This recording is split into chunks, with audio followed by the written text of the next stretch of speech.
Et on change de débat, alors peut-être que vous aurez un autre sujet d'indignation. Ouais. J'ai William Golnadel, on va parler de la diplomatie des lunettes.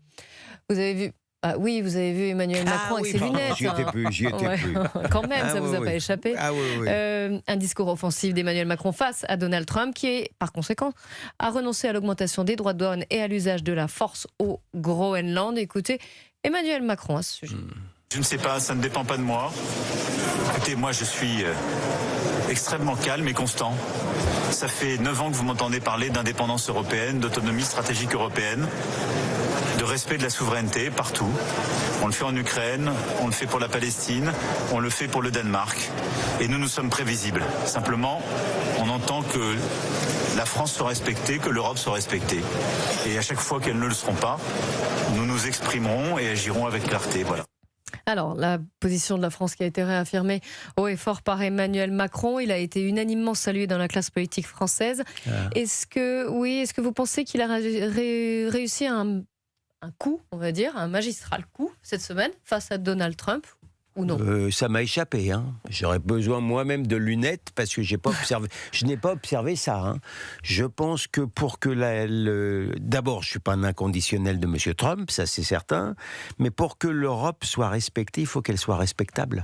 Pardon, moi l'Europe politique telle qu'elle est, je ne la respecte pas du tout. Oui, mais là, Trump a reculé. Finalement. Non, mais il a reculé pour des raisons sans doute de politique intérieure. Et il se trouve que le peuple américain a eu le bon sens de considérer dans une immense majorité que de s'en prendre au Groenland par la force, ça n'était pas très convenable. Et donc, il y a les élections au mi-terme, par exemple, Monsieur Trump n'est pas insensé, contrairement à ce qu'on pense. Donc pour vous, rien à voir avec le discours que lui a tenu Emmanuel Macron Vous pensez strictement rien à voir avec ça. Je répète, l'Europe, pour être respectée, devait être respectable. Elle ne se fait même pas respecter en ce qui concerne le caractère même existentiel de ses frontières. Vous avez une commission européenne qui vante les qualités du voile islamique. Vous avez une Cour européenne des droits de l'homme qui passe son temps à empêcher les États-nations de se défendre. Pardon de vous le dire. Moi, cette Europe-là, je ne la respecte pas. Raphaël Steinville. Oui, moi je crois qu'on se trompe. On se trompe et on se laisse abuser par finalement un certain nombre d'attitudes et de comportements de Donald Trump qui peuvent, à raison, nous hérisser le poil. Mais je pense que Donald Trump sait très très bien où il veut aller. Ses postures maximalistes, nous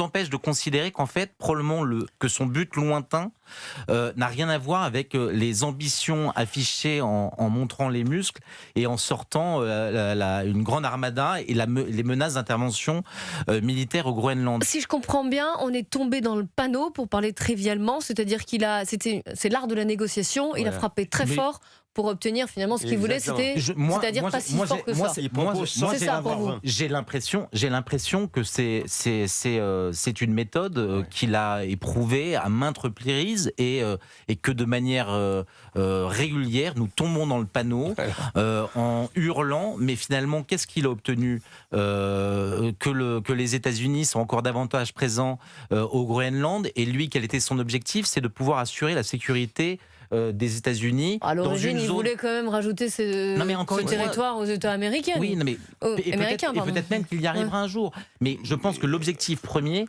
c'est d'assurer la sécurité du territoire américain, sachant que la zone arctique est la zone la plus nucléarisée du monde.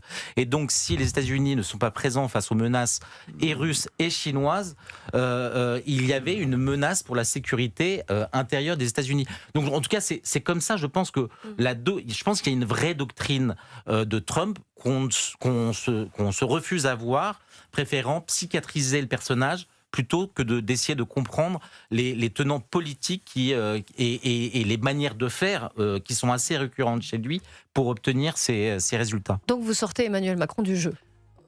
Moi, j'ai surtout vu la désunion européenne. Mais Monsieur Macron, William Golnadel. Monsieur Macron n'est jamais rentré dans ce jeu-là. Jamais. Il ne compte pas Monsieur Macron pour Monsieur Trump.